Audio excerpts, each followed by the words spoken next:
So to describe GIS in simplest terms, I would say it's making maps on a computer. Everything is spatial, so everything is related to GIS.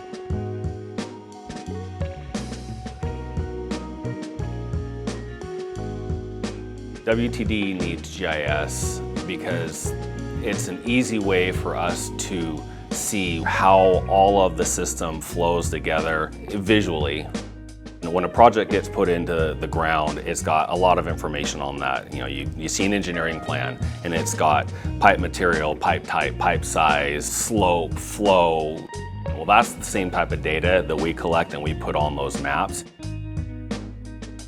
I am very proud to contribute to keeping our bodies of water clean, to keep our water quality up to standards, and to have a healthier, cleaner community. GIS is helping prepare for climate change by providing a lot of the base data, whether it be like contours or bathymetry, or working with LiDAR data to figure out where the low-lying areas are within communities and where flooding might occur in the future. So we're working in conjunction with modeling to kind of model out what the future might look like for wastewater. So I started as a GIS specialist.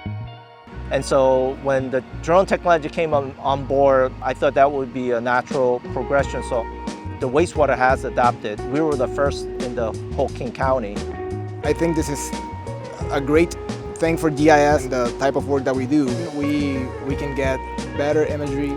It's just a higher level of resolution. We can create very detailed models of the facilities. We don't have to get the data from anywhere else because we can capture the data ourselves.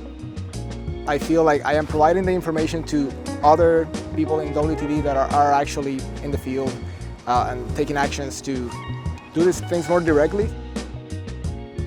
I'd say that's what makes GIS successful is just the collaborative aspect of it. We try to provide as much as possible just so that other people can use it. Doing GIS work for the county feels like something that I can feel good about when I go home.